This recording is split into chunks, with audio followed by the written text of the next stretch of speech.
रामनवमी हर साल चैत्र शुक्ल पक्ष के 90वें दिन रामनवमी का त्यौहार मनाया जाता है।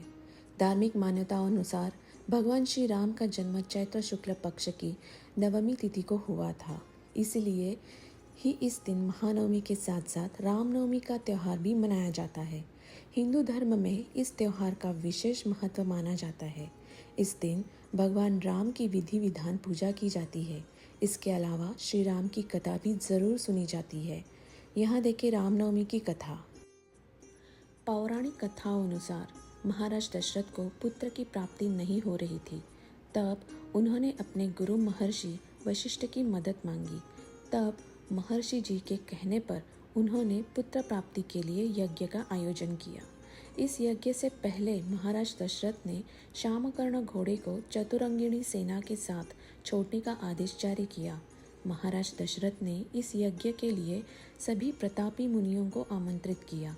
जिस दिन इस महान यज्ञ का शुभारंभ होना था, उसी दिन गुरु वशिष्ठ के साथ महाराज दशरथ के प्रिय मित्र अंग प्रदेश के अधिपति लोभपाद के दामाद रुंग ऋषि और अन्य आगंतुक भी यज्ञ मंडप पर पहुंचे थे। यज्ञ की समाप्ति पर महाराज दशरथ ने सभी ऋषि मुनियों और पंडितों को धन धान्य का दान कर प्रसन्न मन से अच्छे से विदा किया और वे यज्ञ से मिले प्रसाद को लेकर महल लौट आए। इसके बाद उन्होंने यह प्रसाद अपनी 3 रानियों के बीच बांट दिया। यज्ञ में मिले प्रसाद के सेवन से तीनों रानियों ने गर्भधारण किया। सबसे पहले माता कौशल्या को पुत्र की प्राप्ति हुई। रानी कौशल्या ने जिस बालक को जन्म दिया, उसके मुख पर तेज था और वह नीलवर्ण था। जो भी उस बालक को देखता मंत्रमुग्ध रह जाता। इस बालक का जन्म चैत्र महीने के शुक्ल पक्ष की नवमी तिथि को हुआ था। ये बालक कोई और नहीं बल्कि प्रभु श्री राम थे। भगवान राम के जन्म के समय पुनर्वसु नक्षत्र के अंतर्गत शनि, रवि, शुक्र और बृहस्पति ग्रह अपने उच्च स्थान पर मौजूद थे और साथ ही कर्क लग्न का भी उदय हो रहा था।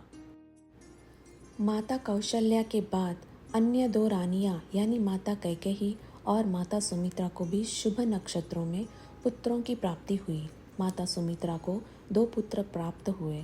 इन बालकों के जन्म के बाद पूरे राज्य में उत्साह का माहौल हो गया। गंधर्वों के गीत के साथ बालकों का स्वागत किया गया। देवताओं ने भी प्रसन्न होकर इन बालकों के ऊपर आकाश से पुष्प वर्षा की। इन बालकों का नाम महर्षि वशिष्ठ ने रामचंद्र, भरत, लक्ष्मण और शत्रुघ्न रखा। इन चारों बालकों में बेहद प्रेम था। सभी अपने बड़े भाई राम का बहुत सम्मान करते थे और बहुत प्रेम भी करते थे। साथ ही उनके आदेशों का पालन करते थे।